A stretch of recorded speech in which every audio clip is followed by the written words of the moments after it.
हरे राम हरे राम हरे राम हरे राम राम राम हरे हरे राम राम हरे हरे हरे कृष्ण हरे कृष्ण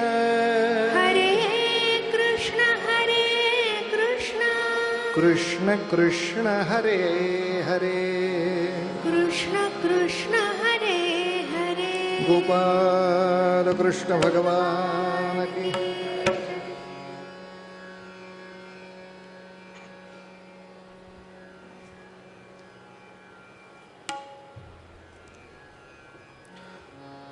पंढरपुरामधला प्रसंग. सायंकाळी 7 वाजून गेले. मी कथा सांगतोय 13व्या शतकातली. इलेक्ट्रिसिटी नाही. 7 वाजता गुडूप अंधार, रातकिड्यांची किरकिर आणि साधारणतः लोकांनी आपापल्या घरासमोर जर काही दिवे लावले असतील तर तेवढेच स्ट्रीट लाईट. मात्र नामदेव महाराजांचे वडील, ज्यांचं नाव दामा शेटी, शेटी ही पदवी आहे, शेटजी, श्रीमंत व्यावसायिक.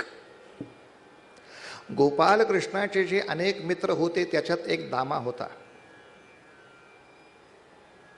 असे हे दामाजी, दामा शेटी यांचा नित्य हा दिनक्रम, दुकान बंद केलं, रावळामध्ये जायचं, पांडुरंगाचं दर्शन घ्यायचं, मगच घरी.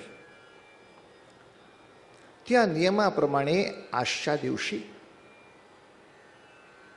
दामा शेटी आले, रावळामध्ये दर्शन घेतलं आणि परत यायला जे निघाले. आपल्याला पंढरपूरचं मंदिर माहिती आहे, पायऱ्या चढून जावं लागतं, थोड्या उतराव्या लागतात. पायऱ्या उतरताना कोणीतरी रडत आहे असा आवाज आला.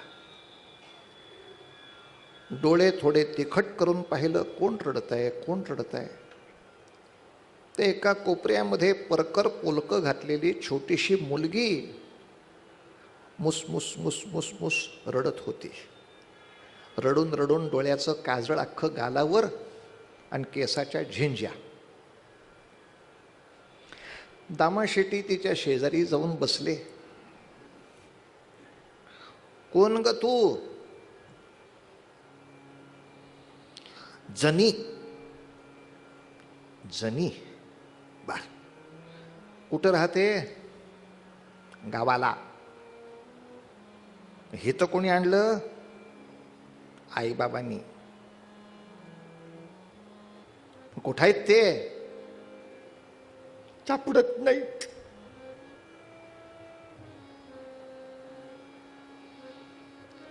दामा शेटींच्या हृदयात कळ उठली.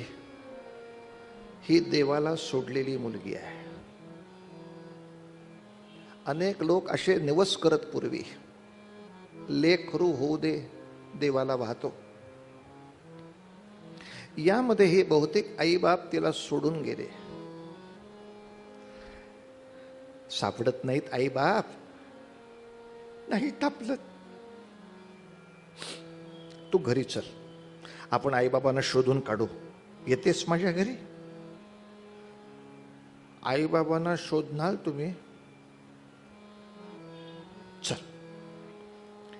तिला कडेवर घेतलं, घरी गेले. दार उघडल्याबरोबर दामा शेटेंची बायको समोर उभी. तिनं पाहिलं हे कडेवर प्रकरण. इतकी गोड हसली.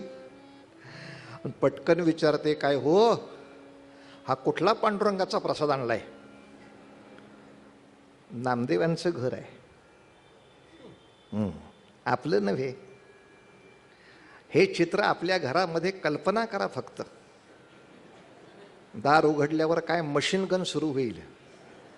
हे काय प्रकरण आहे, मला कसं माहीत नाही जाणून घ्यायच्या आतच बॉम्बस्फोट. गोणाई म्हणाल्या, कोणाची लेक आणली?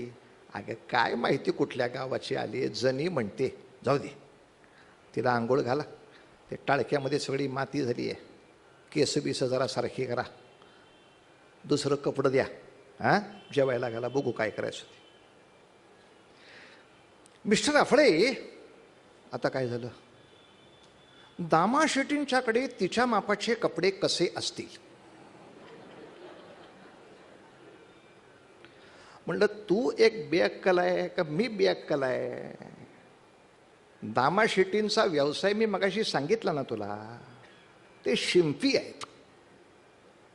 आणि शिंप्याच्या घरामध्ये जी ऑर्डर येईल त्याप्रमाणे तर कपडे शिवतातच, पण काही त्या त्या वयाचे रेडीमेड पण तयार ठेवतात. आता या आकारात बसलाच नाही अफळे बुवा तर नवीन शिवायचं. काही रेडीमेड पॅटर्न्स ठेवलेले असतात. आपल्याकडे अभ्यास करायचा नाही, दे दणादण. म्हणून एक प्रार्थना करतो, जर काही लोकांना शक्य असेल तर त्यांनी लवकरात लवकर भारतामध्ये एक कायदा पास करावा. भारतात नाही जमला किमान आपल्या तरी प्रांतात करावा. आणि त्यासाठी आपण सगळ्या सांसदच्या मागं लागावं. कुठला कायदा? जो आरोप करेल त्याच्यावर सिद्ध करण्याची जबाबदारी. होतं कसं, ही जबाबदारीच आज कायद्यात नाही. अफळे बुवा चोर आहे असं म्हणून कुणी पळून जाऊ शकतो. आता मी चोर नाही हे मी सिद्ध करायचं. हा काही छळ आहे. 35 वर्ष मी कोर्टात खेटा घालू, गुन्हेगार हराम करतोय. कोर्टाने सांगायचं तू काय म्हटला, अफळे बुवा चोर आहे, तू पुरावे आणून दे. त्यामुळे आज अभ्यास नसताना वाटेल ते बोलायची सवलतच मिळाली आहे व्यक्ती स्वातंत्र्याच्या नावाखाली. का त्याला सिद्ध करायचंच नाही ना. बरं, जी घाण करायची ती होऊन गेली, आता बसा साफ करत. म्हणून फार अवघड गोष्ट आहे महाराज. दामा शेट्टीने एक काम असं केलं. पूर्वी गावागावातून बातम्या काढण्यासाठी काही लोक ठरलेले असत, त्यांना वेस्कर असं म्हणायचे. म्हणजे वेशीवर जास्त राहणारे, वेशीतनं येणाऱ्या जाणाऱ्या माणसावर लक्ष ठेवणारे, माहिती असलेले. वेस्कराला बोलवला, सरे ग रे सरे ग मद मग रे ग.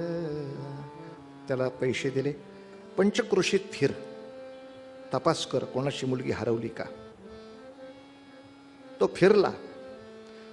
त्याला यायला आठवडा लागला. 7 दिवस गेले. पण 7 दिवस ही पोरगी इथंच, ज्या घरात राहिली त्याचा संस्कार आला. सकाळी काकड आरती, दुपारी नैवेद्य दाखवायचा, संध्याकाळची उपासना, रात्री शेजारती. किती गोड वातावरण. सतत जे ऐकावं त्या सलोकतेमध्ये राहावं, त्याचे संस्कार आले त्या मुलीच्या अंगावर. 7 दिवसांनी तो आला. दामा शेट्टींना नमस्कार करून म्हणाला, बातमी अशी आहे. बोल. हिथं गंगाखेड नावाचं गाव आहे. बर, तिथं एक जोडपं आहे अस्पृश्यांच्या वस्तीत. नाव दमा अन करुषा, त्या काळातली नाव आहेत. त्यांनी नवस केला होता. नवसानं लेक झाली, हित सोडून गेल्यात.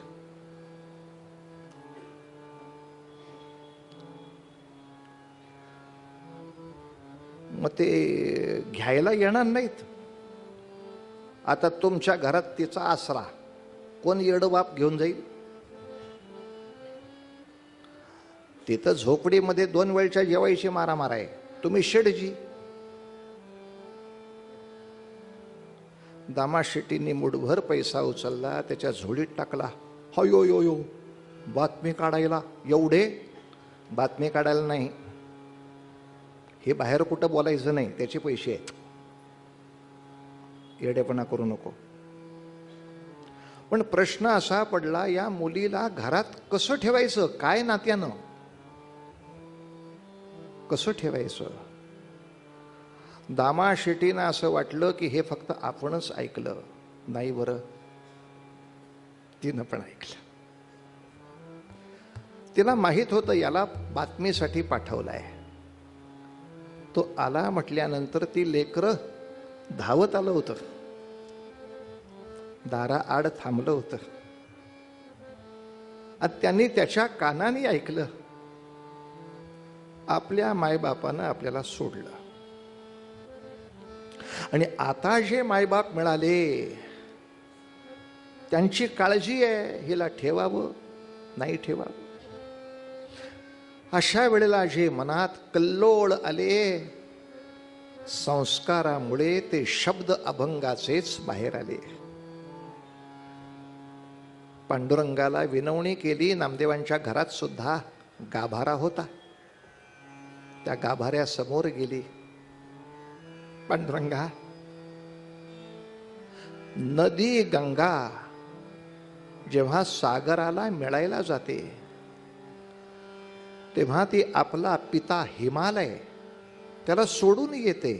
हिमालय सोडतो, जा आता. आई बापाला सोडून गंगा येते समुद्राकडं. समुद्र जर म्हटला नको येऊ, तिनं कुठं जावं? सगळ्या जगामध्ये वैशाख वणवा पेटला तरी सुद्धा माशाला, कासवाला पाण्यामध्ये सुरक्षित राहता येतं देवा. पाणीच जर म्हटलं नको येऊ माझ्याकडं, मग त्या जलचर प्राण्याने कोणाकडे जावं? अहो, सगळ्या जगानं दुःख दिलं तरी आईच्या पदरात तोंड खुपसून दुःख हलकं करता येतं. उद्या जर आई म्हणली माझ्यापाशी येऊ नको, कोणाकडे जाऊ? पांडुरंगा, मनामध्ये आलेले सगळे विचार अभंगाच्या रूपाने व्यक्त झाले. पांडुरंगा, गंगा गेली सिंधू पाशी, गंगा गेली सिंधू पाशी, तेणे अवघेरले तिसी, तरी सांगावे कवणा.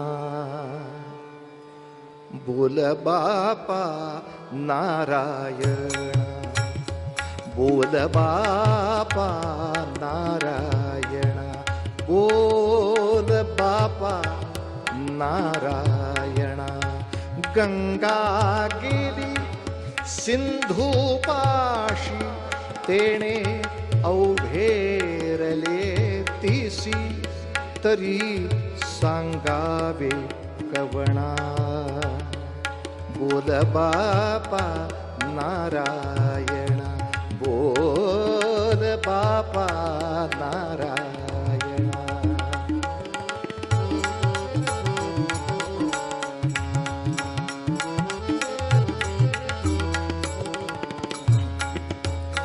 जल को पे जलचरा, जल को पे जलचरा, माता अवघेरी लेकुरा, माता अवघेरी लेकुरा. जनी म्हणे शरण आले, जनी म्हणे शरण आले, अवघेरीता ब्रीद गेले, मग सांगावे कवणा. बोल बापा नारायण, बोल बापा नारायण.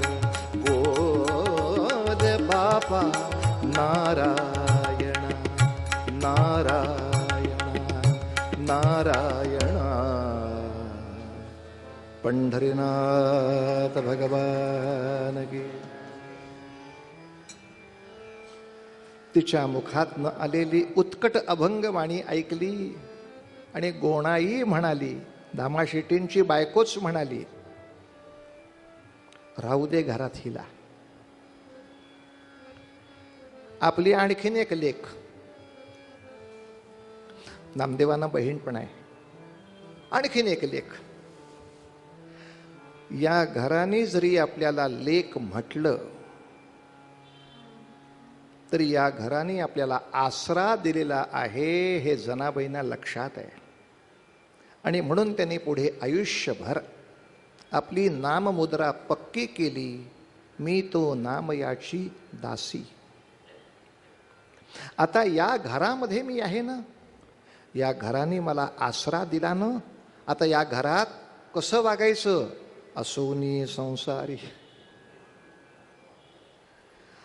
पूर्वीच्या काळी केवढी कामं, सकाळच्या दळणापासून आबाबाबाबा, पण एवढी कामं असल्यामुळं निरोगी होतं शरीर.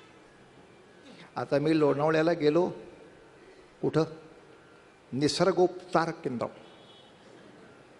म्हणले बुवा का आलाय, का म्हणजे, अहो मला इतका प्रवास करावा लागतो, काय सांगू तुम्हाला, एस टीमुळे, कधी गाडीमध्ये, कंबर दुखते हो. मला काहीतरी निसर्गोपचार सांगा. सोपा आहे, 1500 रुपये फी एका आठवड्याची आहे. मग तुम्ही माझ्याकडनं व्यायाम करून घेणार. यस, 1500. काय करायचं, जात्यावर दळा, पांडुरंगारी. म्हणलं माझ्या घरात होतं ते 200ला विकलं मी. आणि आता तुम्ही बघा, खरंच जिममध्ये जाऊन बघा, सगळे व्यायाम बहुतांशी आपण जे घरात कामं करत होतो तेच आहेत, तेच व्यायाम आहेत. असा हात फिरवा, जात्याचा व्यायाम. आमच्या भाच्याची एक बायको आहे, मामा तुला माहीत नाही काय जिम असते, घाम यावा म्हणून जिममध्ये जातात ती एसी. एसी बर, ते म्युझिक लावलं काहीतरी. हां, आता काय करायचं पुढे, बॅग मामा व्यायाम आहे.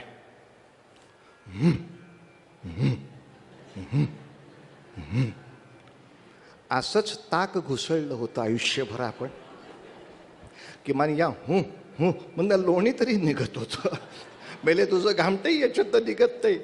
काय करावं मला सांगा. अनेक प्रकार गेले. सकाळी लवकर उठायचं, पहिलं जात्यावरचं दळण, मग स्नान वगैरे सगळं झालं. नामदेवांच्या घरामध्ये 16 माणसं होती. या सगळ्यांच्या जेवणाची व्यवस्था बघायची आहे. बरं, 16 माणसं म्हणजे अर्धी पोळी पुरे अशी नव्हे. अहो सगळेजण सणकट काम करणारे. त्यामुळं किलोचं पीठ मळायचं, किलोचं लाटायचं, किलोचं भाजायचं, सगळ्यांनी मिळून खायचं, कोणाला नाही कळायचं. अशी काम. आपल्याकडं नखरेच जास्त. गणेश मंडळाच्या दारात बसणार, काय झालं, दमलो का, बंब भरला पाण्याचा, हाऊद भरला, पिंप भरलं. आम्हाला वाटलं बादल्या उचलल्या असतील. त्यांनी सांगितलं काही केलं नाही, रबराच्या पाईपनं भरलंय मेल्याने. म्हणलं ते फक्त रबराचा पाईप इकडून तिकडं ठेवायचा होता. दमलो. नखरे तुझे. दिवसभर काम आहे जनाबाईंना. आणि तिनं नाममुद्रा घेतली आहे नामदेवांकडून. नामदेव महाराज तिचे अध्यात्म मार्गातले गुरु आहेत. इथे गुरु परंपरेला वयाचा आणि ज्ञातीचा काहीच विषय राहत नाही. त्याच्या योग्यतेचा विषय अर्थात गुरुपरंपरेवर बाबासाहेबांच्या समोर आम्ही बोलणं हा आमचा अधिक्षेप ठरेल. फार मोठी हस्ती आज या ठिकाणी कीर्तनाला उपस्थित झाली आहे. आमच्यावर अनुग्रह आहे. आपण सारेजण आहात. अर्थात सर्वांना मी ओळखत नाही म्हणून, पण आपापल्या क्षेत्रामध्ये प्रत्येकच जण आज श्रेष्ठ पदावरचं आहे आणि आपण सगळे म्हणून एक आनंद घेण्यासाठी या ठिकाणी आलो. नामदेवांच्याकडून नाममुद्रा घेतली. नाम घ्यायला वेळ कुठं आहे? वेळ कुठला? दडिता कांडिता तुझं गाईन अनंता. आणि मजा आहे का? जनाबाईंना दडिता कांडिता नामगायन केले आणि 3 गोष्टी झाल्या. एक, असोनी संसारी. दुसरं, हरिमुखे म्हणा. आणि अशा रीतीनं देवाच्या सेवेत, देवाची आहे द्वारी, देवाच्या सेवेमध्ये देवाची सेवा देवळातही करता येते आणि एखाद्या देवभक्ताची काळजी घेणं ही पण एका तऱ्हेनं देवाची सेवा असते. जसं देशाची सेवा सैनिक करतच असतात, पण मला एवढी मोठी सेवा नाही करता आली, त्या सैनिकाचं पूजन मला करता आलं, तरी मी एक प्रकारे कृतज्ञ देवाची पूजा करत असतो. या नात्यानं मला नामदेवांच्या इतकं मोठं काम नाही जमणार, पण नामदेवांच्या घराला मी सहयोग तर देऊ शकते. पण अशा कामाची ताकद वाढली आणि जनाबाईंना एक सिद्धी प्राप्त झाली.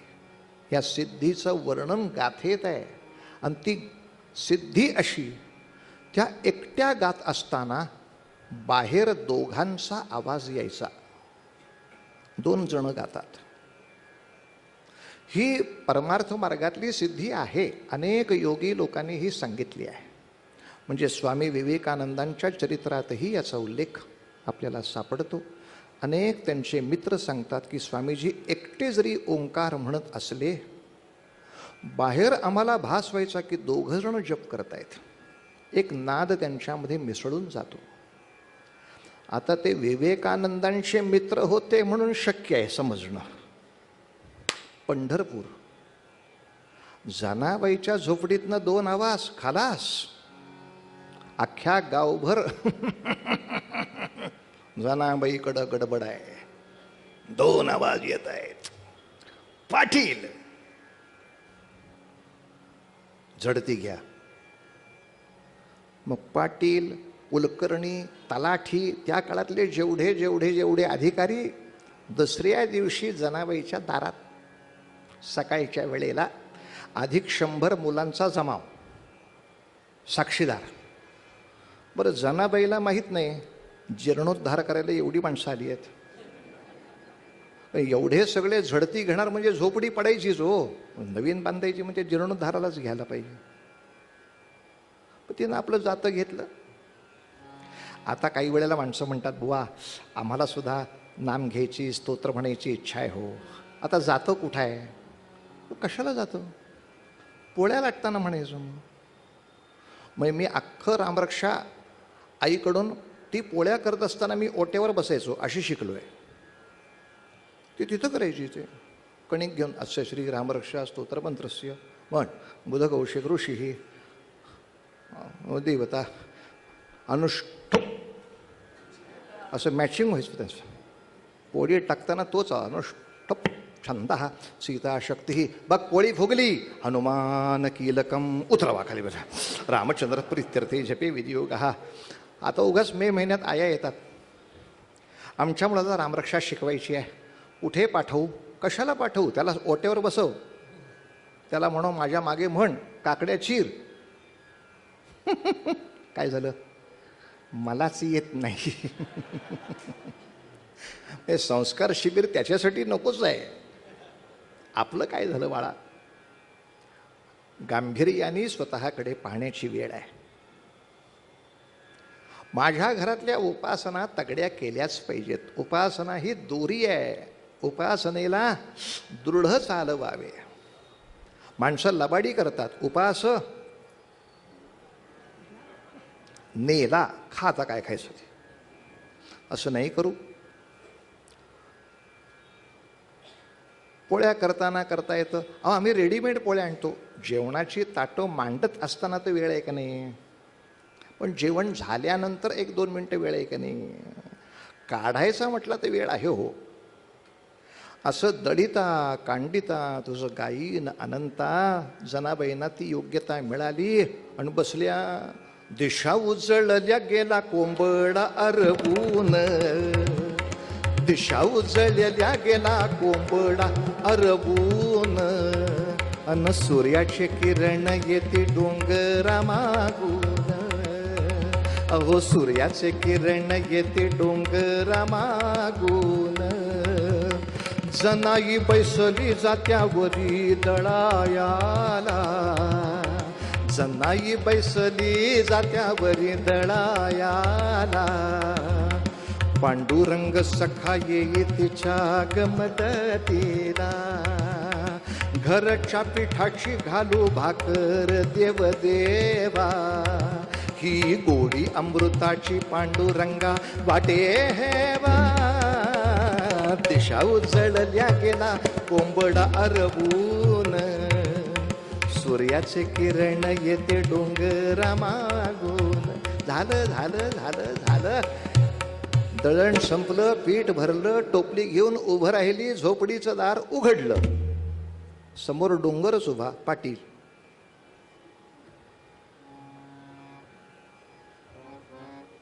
पूर्वीत तब्येती काय होत्या,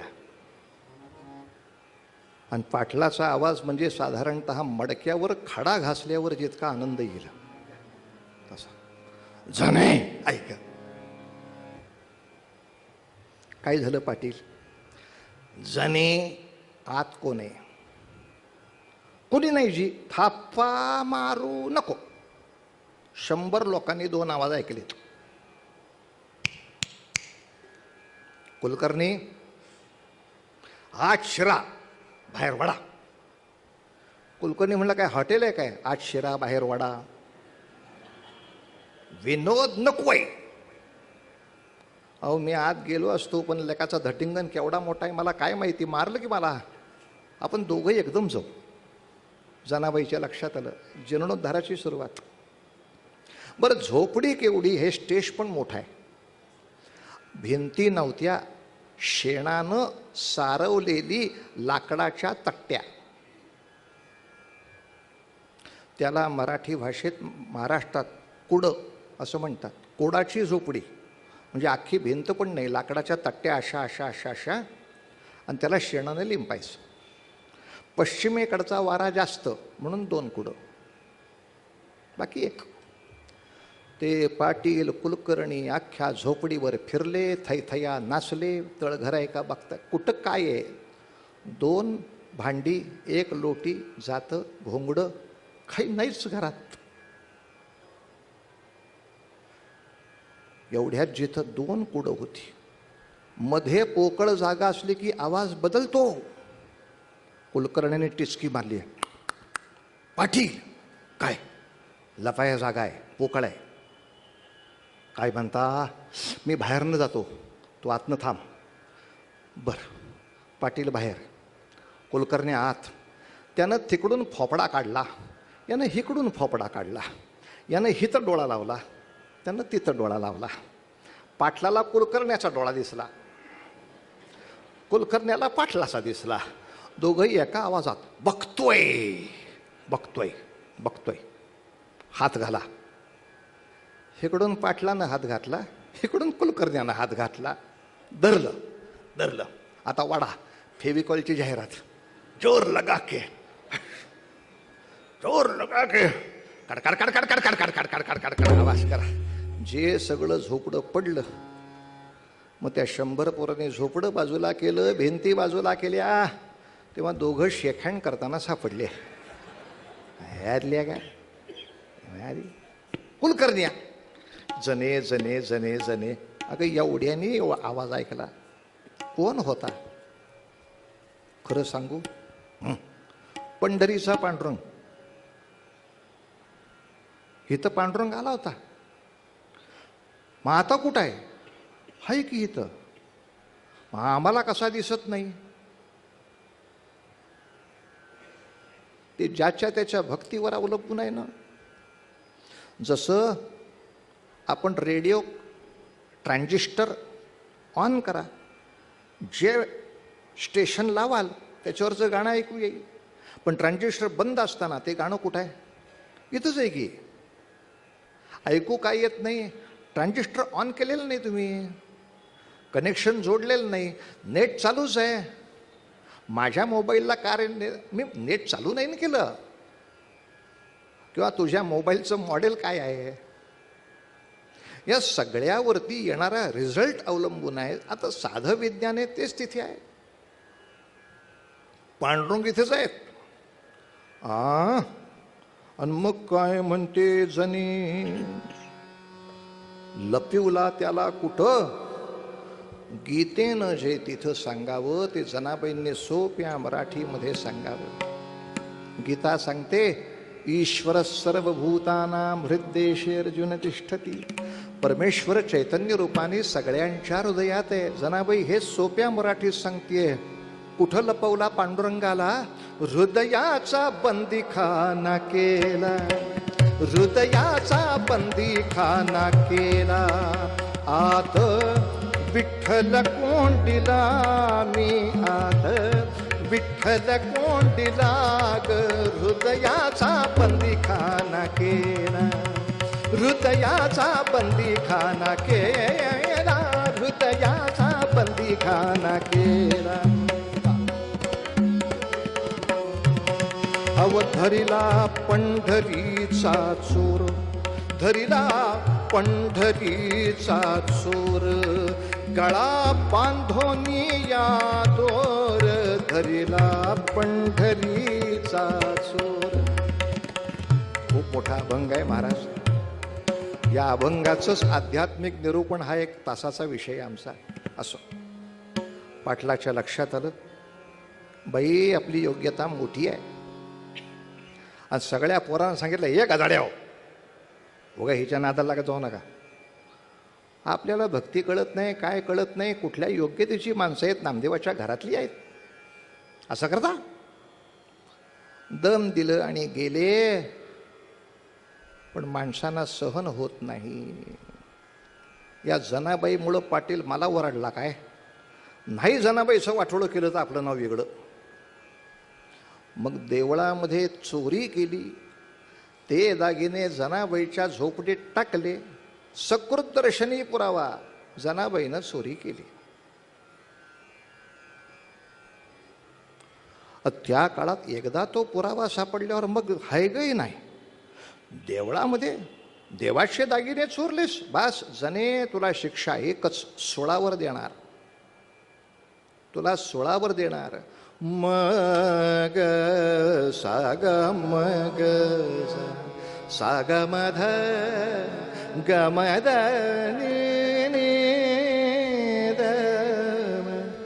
गमद नि सा निध मग मग. काल मी म्हटलो होतो या दोघांना जरा वाजवायला सोडतो, म्हणजे तुम्हाला कळेल बिचारे किती स्वतःला बांधून घेतलं माझ्यामुळे याने. पण मग त्यासाठी चंद्रकंस सारखा काहीतरी प्रकरण पाहिजे ना. जनाबाईवरती आळ आला आणि शिक्षा देण्यासाठी, सूळ म्हणजे लोखंडाचा खांब, त्याला टोक असते.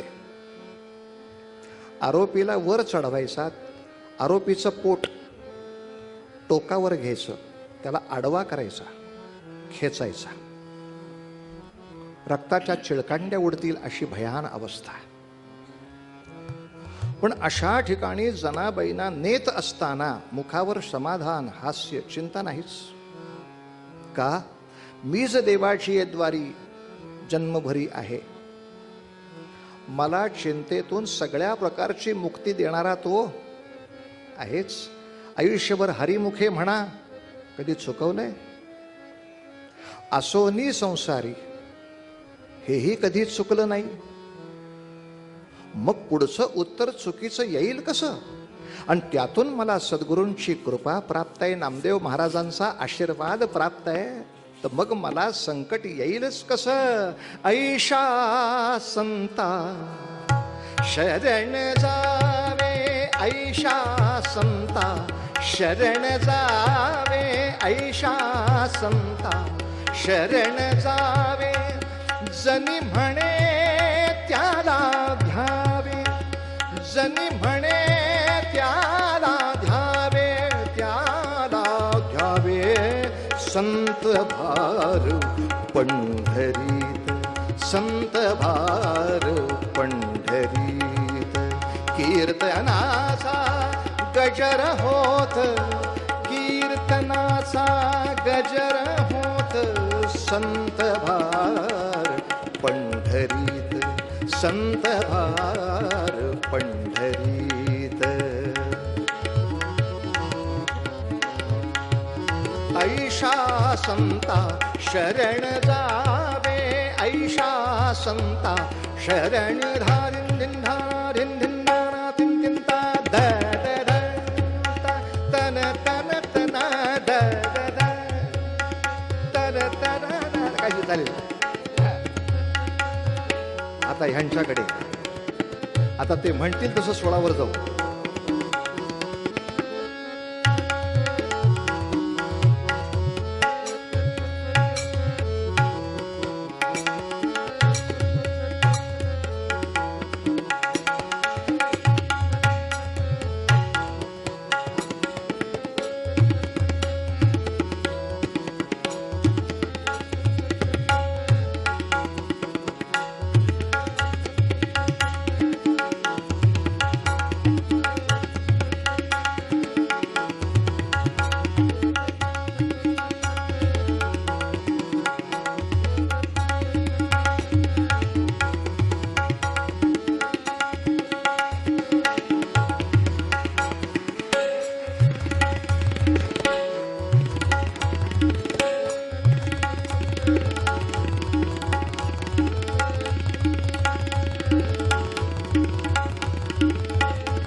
शरण जावे ऐशा संता शरण जावे.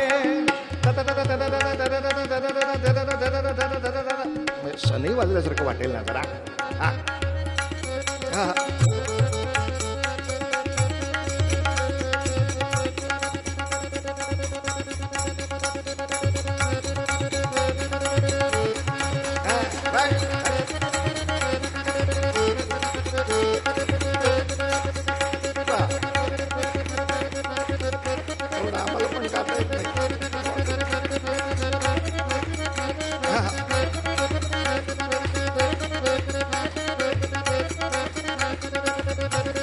ऐशा संता शरण जावे ऐशा संता शरण जावे जनी म्हणे त्याला ध्यावे जनी म्हणे त्याला ध्यावे.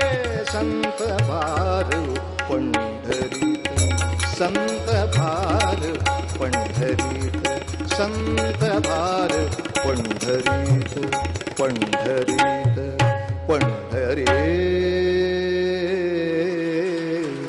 पंढरीनाथ महाराज. प्रसंग असा झाला तेवढा ऐकू बस. जनाबाई 16 पाशी आल्या आणि एवढंच म्हणाल्या, ज्या पायरीवर पाय ठेवून देवळात जायचं त्या पायरीला आपण नमस्कार करतो. तसं या 16च्या पायरीनं मी माझ्या मायबापाकडे चालले, या 16ला नमस्कार करते. आणि गाथेत वर्णन असं आहे महाराज, जनाबाईंनी त्या लोखंडाच्या 16ला फक्त हात लावला, मेणबत्ती वितळावी तसा वर्ण लोखंडी सूळ वितळायला लागला. घाळ घाळ घाळ घाळ घाळ पाणी वाहत. भगवंतांनी प्रत्यक्ष यायची गरज नसते, ते त्यांची शक्ती पाठवतात. मी हिच्या पाठीशी आहे, दाखवून देतात. द्वारकेचा राणा भक्तापाशी उभा आहे, त्यांच्या पद्धतीनं दाखवून देतात. एक प्रश्न एक उत्तर, कीर्तन खतम. प्रश्न असा, हात लावून लोखंडाचे पाणी होते का? आपण कोणाच्या हाताबद्दल बोललो? जनाबाईंच्या हाताबद्दल. आपल्याबद्दल कोण बोललंय का आत्ता काही? अशा वेळेला बहुमताचा उपयोग नाही. मी समजा बाहेर चौकात उभा राहिलो, रिक्षा थांबली नाही. भिसे काका आले, रिक्षा थांबली नाही. नवले काका आले, रिक्षा. 6 लोक आले, रिक्षा थांबली नाही. मग ट्रॅफिक पोलीस आला, काय प्रॉब्लेम आहे? ओ रिक्षाच थांबत. 1 मिनिट, रिक्षाच का? रस्त्यावर होते तर ते सगळे थांबले. हात दाखवल्याने वाहन थांबते का? उत्तर, बहुमत काय? थांबत नाही हे बहुमत आहे. आणि थांबतात, सगळी वाहनं थांबतात हे एकमत आहे. मग आता हे खरं का हे खरं? आपण पहिलंच ठरवलंय, दोन्ही खरं. दोन्ही खरं. माझ्या हाताला तो अधिकार नाही आहे, त्याच्या हाताला तो अधिकार आहे. तेव्हा अविश्वास दाखवण्यापेक्षा मी अधिकार मिळवीन अशी तपश्चर्या का नाही करू? सारखा अविश्वास दाखवायचा कशासाठी या संतांवर? असो, कीर्तनाचं समापन करताना जनाबाईंच्या चरणी सगळे नम्र झाले. आधी तर घाबरले, लोखंडाचं पाणी होतंय यांनी हात लावल्यावर. आता ह्याने चुकून जर आपल्याला आशीर्वाद देण्यासाठी डोक्यावर हात ठेवला, व्हॉट अबाउट अस? पळू लागले. मला पळताय का? काय तुमची शक्ती? आणि जनाबाईने म्हणावं, वेड्या हो, ते लोखंड आहे म्हणून त्याचं पाणी होण्यासाठी हात लावावा लागला. आपण माणसं आहोत, आपल्याला वेगळी धग न लागता हृदयाचं पाणी होऊ शकतं. ही क्षमता माणूस म्हणून आपली आहे. तर तसं का नाही वागायचं महाराजा? म्हणून जेव्हा नामदेव परत आले तेव्हा विठ्ठलाच्या पायाशी नामदेव महाराजांनी समाधी घेतली आणि नामदेवांच्या पायाशी जनाबाईंची समाधी. अशी एक विलक्षण गुरु शिष्यांची जोडी आहे. तर असो, सांगण्याचा मुद्दा असोनी संसारी. आणि या असोनी संसारीमधलं एक भयान वास्तव सांगतो आणि थांबतो. मग आपला आपण विचार करायचा, आपण असोनी संसारी काय करूया? छोट्या छोट्या गोष्टी तर सांगितल्या, पर्यावरण रक्षण, कुटुंब रक्षण, कुटुंबाच्या संस्काराचं रक्षण, उपासनेचं रक्षण.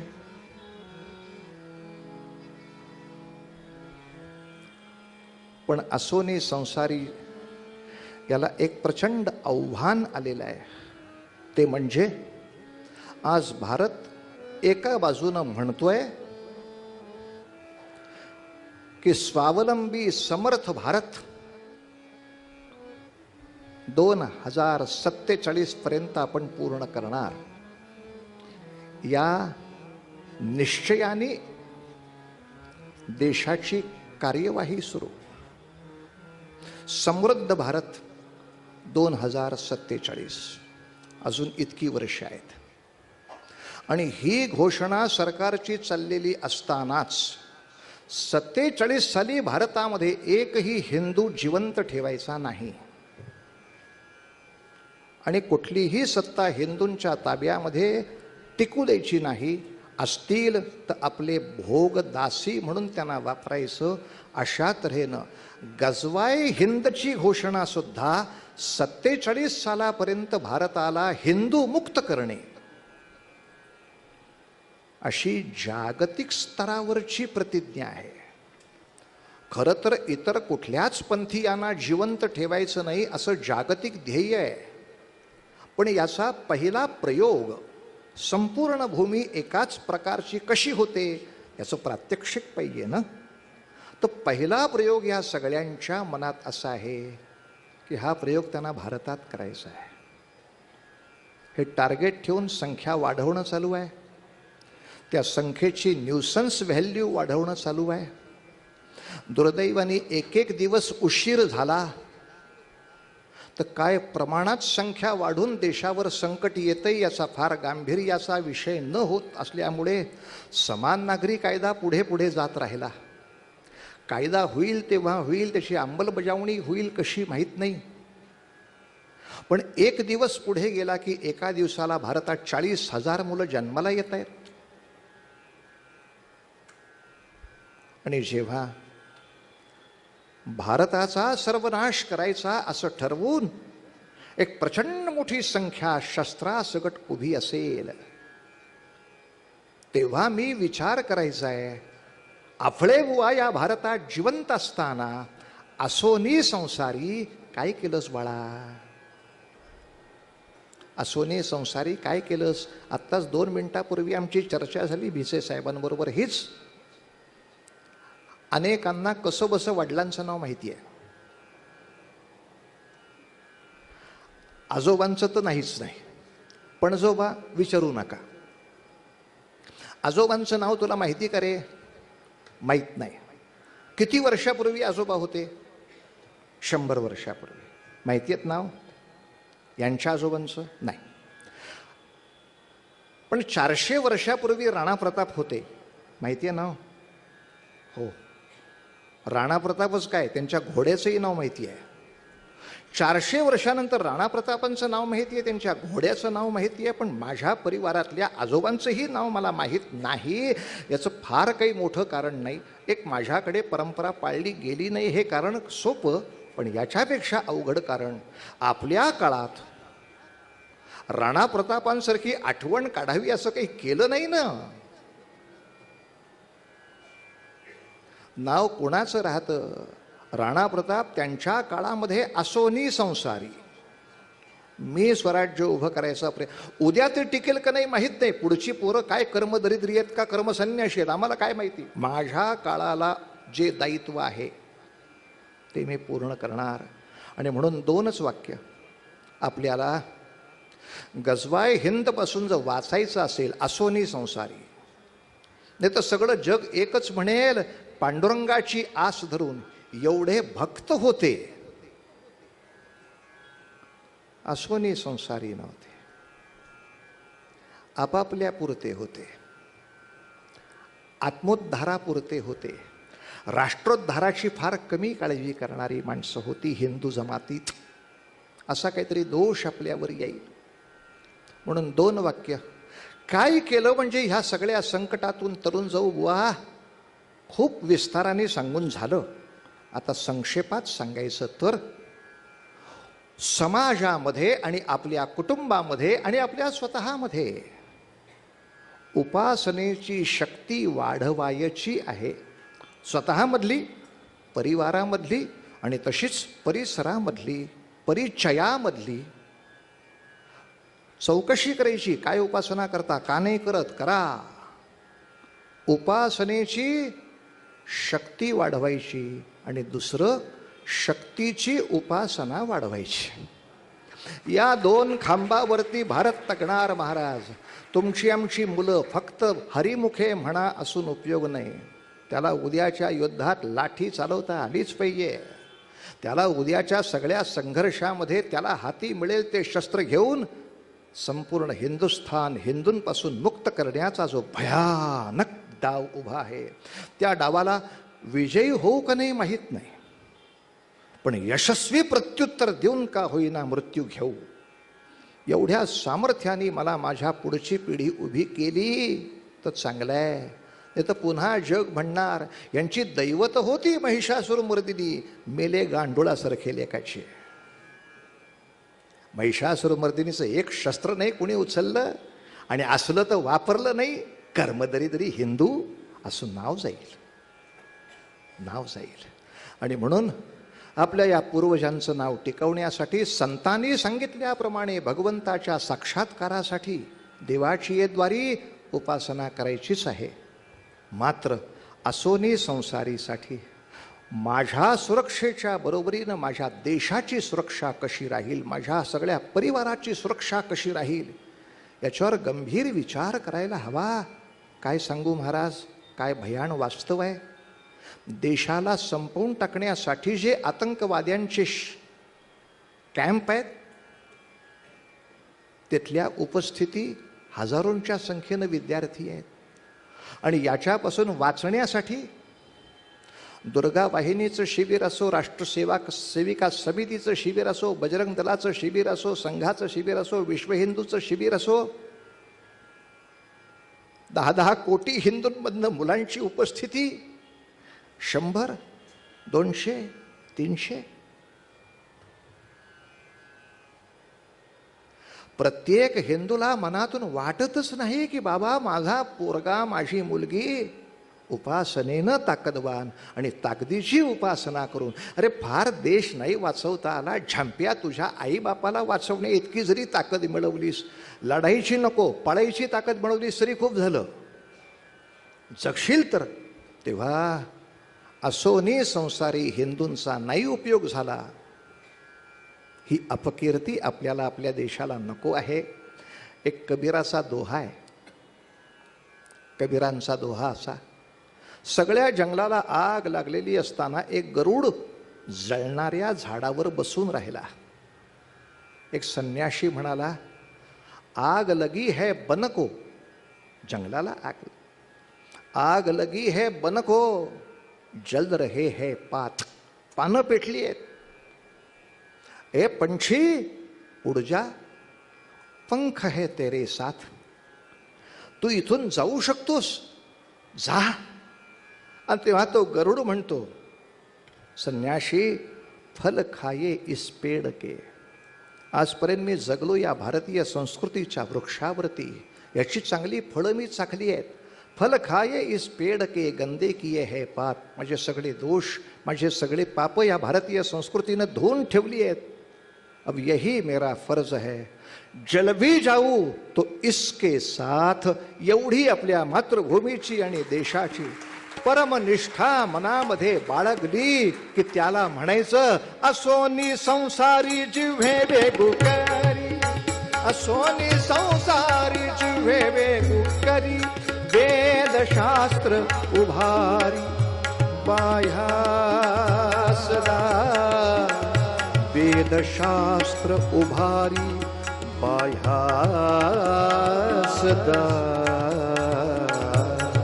हरी मुखे म्हणा, हरी मुखे म्हणा, हरी मुखे म्हणा, हरी मुखे म्हणा, हरी मुखे म्हणा,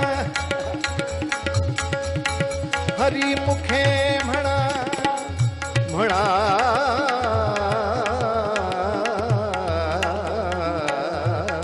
पुण्याची गणना कोण करी, पुण्याची गणना कोण करी.